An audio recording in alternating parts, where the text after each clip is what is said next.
नृग राजा का एक उपाख्यान बड़ा प्यारा आया। एक राजा हुए जिनका नाम था नृग। एक बार भगवान के सभी बच्चे सभी पढ़कर भगवान के साथ घूमने के लिए निकले,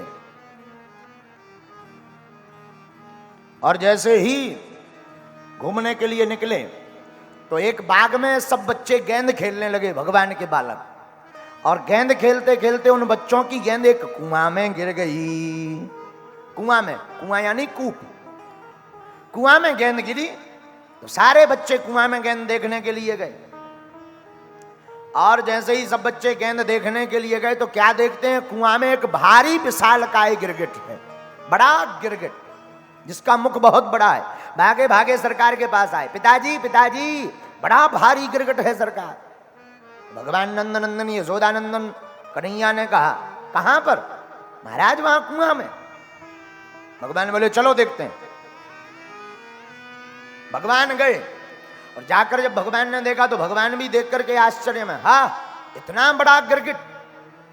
तो भगवान ने अपनी 2 अंगुलियों का स्पर्श कराया और जैसे ही गोविंद का माधव का स्पर्श हुआ तो उसका शरीर छूट गया और एक राजा बनकर के हाथ जोड़ करके खड़ा हो गया। भगवान ने पूछा, भाई कौन हो तुम और गिरगिट बने क्यों घूम रहे थे? उसने बड़ी सुंदर स्तुति गाई। ये कथा बड़ी अद्भुत है, सुनना। नृगो नाम नरेंद्रोहम इक्ष्वाकु तनया प्रभो दानश्चायमानेषु यदि ते कर्णम। महाराज मेरा नाम नृग है, मैं राजा नृग हूं। आपने हमारा नाम सुना होगा, हम दानियों में श्रेष्ठ हैं, बहुत ऊंचे लेवल पर। भगवान बोले हमने आज तक तो नहीं सुना पर आज सुन लिया। लेकिन भगवान बड़ी जोर से हंसते हुए ठहाका लगाकर बोले, भैया नृग राजा अगर तुम इतने बड़े दानी हो तो फिर गिरगिट क्यों बने? जब तुम अपने आप को इतना बड़ा दानी मान रहे हो तो गिरगिट बनने की क्या आवश्यकता पड़ी? तो हाथ जोड़कर बोला, सरकार अब मत पूछो। अच्छा ये बताओ क्या दान देते थे? महाराज हमने करोड़ों गौ दान दी, लाखों गैयों माताओं को दान दिया। अच्छा तुमने गाय तो दान दी होगी पर तुमने बूढ़ी गाय दान दी होगी इसलिए तुम गिरगिट बने हो। नहीं नहीं महाराज, हाँ तो तुमने बिना दुहती हुई गाय जो लग नहीं रही होगी, जो दूध नहीं दे रही होगी, उस गाय को दान दिया होगा। अरे नहीं नहीं महाराज। अच्छा तो तुमने सींग बिना सोने चांदी से मड़ी हुई गाय को दान दिया होगा। अरे नहीं महाराज, ऐसा भी नहीं। हमने जो गाय दान दी जरा सुनो। पयस्वनी तरुणी शील रूप गुणोपपन्ना कपिला है मुसृंगी न्यायार्जिता रूप खुरा दुकूल मालाभरण ददा। महाराज जो हमने गाय दान दी वो साधारण नहीं, पर कैसी गाय? बोले सरकार हमने जितनी गाय दान दी एकदम पयस्वनी गाय लगने वाली, तरुणी एकदम युवान गाय हमने दान दी। कपिला गाय हमने दान दी। महाराज आप कहते हो कि बिना सींग मड़ी हुई, तो कपिला है मसरंगी जिसके सींग सोने से मड़े, पैर स्वर्ण से मंडित हैं, ऐसी गाय का हमने दान दिया। और महाराज अकेली गाय नहीं, उसके साथ बछड़ा अथवा बछड़ी का हमने दान दिया। पर भगवान ने कहा कि जब इतने बड़े दानी थे, इतना व्यवस्थित दान दिया, तब भी तुमको फिर गिरगिट क्यों बनना पड़ा? तो हाथ जोड़कर बोला, सरकार भूल से एक बार एक ब्राह्मण का अपराध हो गया, ब्राह्मण के श्राप के कारण हमें गिरगिट बनना पड़ा। ध्यान से सुनना। भगवान बोले आखिर हुआ क्या, जरा पूरी कथा बताओ। बोले सरकार एक बार हमने एक ब्राह्मण को गाय दान दी, अब वो ब्राह्मण गौ माता को दान लेकर चला गया, लेकिन गाय को दान ले जाकर उसने गौ माता को बांध दिया। और जैसे ही बांधा तो एक दिन वो गाय अपने जगह से खुल करके भाग करके हमारी गायों में आकर मिल गई। जब हमारी गायों में आकर मिल गई तो हमें तो पता नहीं चला, हम तो रोज दान देते थे महाराज। तो दूसरे दिन हमने गायों को निकलवाया तो जिस ब्राह्मण के घर से वह भागी हुई गाय थी उस गाय को दोबारा फिर दान दे दिया, क्योंकि हमें तो पता नहीं था। तो दूसरा ब्राह्मण गाय लेकर जाने लगा तो ठाकुर जी रास्ते में क्या हुआ कि जो प्रथम ब्राह्मण की गाय थी वो ब्राह्मण ढूंढता हुआ निकला और इस तरफ से ले जाते हुए उस ब्राह्मण के हाथ की गाय को पकड़ लिया। ये गाय तो हमारी है। तो ब्राह्मण ने कहा नहीं, ये तो अभी अभी हमको राजा ने दी है, जो गाय ले जा रहा था। उसने कहा ये तो हमारी है, हमें अभी अभी राजा ने दी है। बोले राजा ने इसको 2 दिन पहले हमें दी है, हमारे घर से भाग गई। दोनों में कलेश होने लगा। ठाकुर जी दोनों ब्राह्मण लड़ते लड़ते हमारे पास आए तो दोनों ब्राह्मणों को हमने समझाया। जो पहले वाले ब्राह्मण थे जिनके घर से गाय भाग गई थी, हमने कहा ब्राह्मण देवता नाराज मत हो, आप हमसे एक के बदले 2 गाय ले लो, इससे बढ़िया सुंदर ले लो, पर आप रुष्ट मत हो। पर वह ब्राह्मण देवता बोले देखो राजन, गाय तो लेंगे हम यही, वरना नहीं लेंगे। अब दोनों ब्राह्मण अपनी अपनी बात पर अडिग हो गए। अंततो गत्वा महाराज हम सिर भर हिलाते रहे, दोनों ब्राह्मणों के विवाद में हम कुछ बोल ना पाए।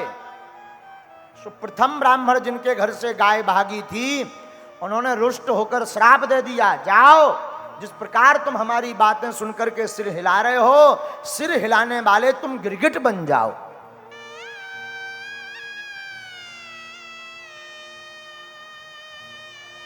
और महाराज जब हमारा शरीर पूर्ण हुआ तो हम धर्मराज के पास पहुंचे। तो धर्मराज ने पूछा बताओ तुम पहले श्राप का भोगना चाहते हो या जो तुमने दान दिया है उस दान का स्वर्ग भोगना चाहते हो? तो नृग राजा बोले महाराज हमने मन में विचार किया कि पहले मिर्चा खा लिया जाए फिर मिठाई खाई जाए। हाँ, अगर पहले हम स्वर्ग का सुख भोग लेंगे और बाद में गिरगिट बनना पड़ेगा तो सब फीका हो जाएगा।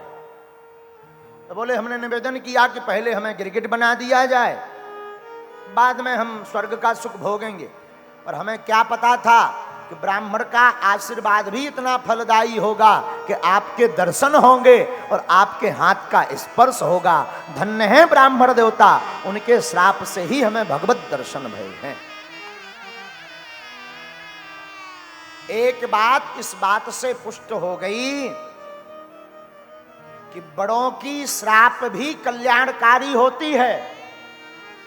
हम अक्सर बोलते हैं कथाओं में, माता पिता की डांट और गुरु की लात जिसने खा ली उसका बेड़ा पार हो गया। हाँ, तो जिसने माता पिता की डांट पर प्रतिक्रिया दी या गुरु की लात पर प्रतिक्रिया दी, उस शिष्य का और उस पुत्र का स्वप्न में भी भला नहीं हो सकता है। हाँ, स्वप्न में भी नहीं। माता पिता जो आज्ञा देवें, गुरुजी जो आज्ञा देवें, उसे अपने जीवन का महत्व पुण्य मानकर, बड़े भाग्यशाली होते हैं जिनके माता पिता डांट लगाते हैं। हाँ, वरना आज के जमाने में तो लड़का थोड़ा बड़ा क्या हुआ तो आगे लगी बा फ्रेंड सर्कल चलन लगा बाम मताई से। हाँ, मर्यादा सुन। भाग्यशाली होते हैं जितने पढ़ने वाले विद्यार्थी बैठे हैं, हम हाथ जोड़कर निवेदन करेंगे, आपको मौका मिला है, माता पिता और गुरु की बात पर कभी भी रुष्टता मत करना, यह समझना कि हमें आशीर्वाद प्राप्त हो रहा है। संतों और गुरु की वाणी, माता पिता की वाणी व्यर्थ नहीं जाती ना। हमारे बुंदेलखंड छतरपुर जिले में एक स्थान है खजुराहो, सुना है आपने? किस किस ने सुना?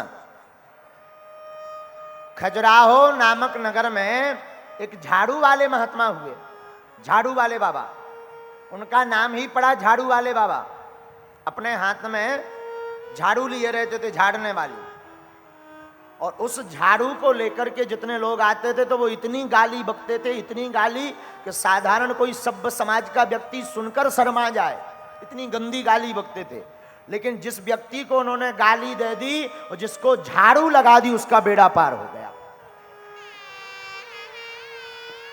आंखों देखी बात बता रहे।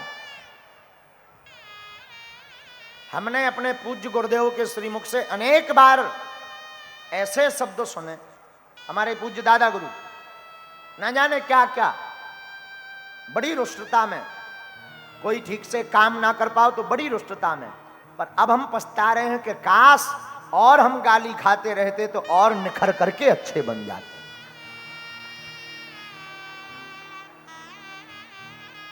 इसलिए माता पिता और गुरु की वाणी पर हम आपको व्यर्थ ही चिंता नहीं करनी चाहिए।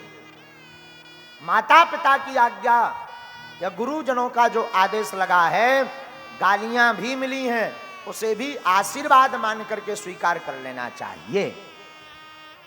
नृग नाम के राजा का ब्राह्मण के श्राप से कल्याण हो गया, भगवान के दर्शन हो गए। रामायण या भागवत में तुम जितनी भी कथाएं पढ़ोगे, जिन जिन को श्राप मिला, अहिल्या को श्राप मिला तो राम जी मिले, नृग राजा को श्राप मिला तो श्याम जी मिले। हाँ, भूल कर भी मन में ऐसा विचार नहीं लाना चाहिए।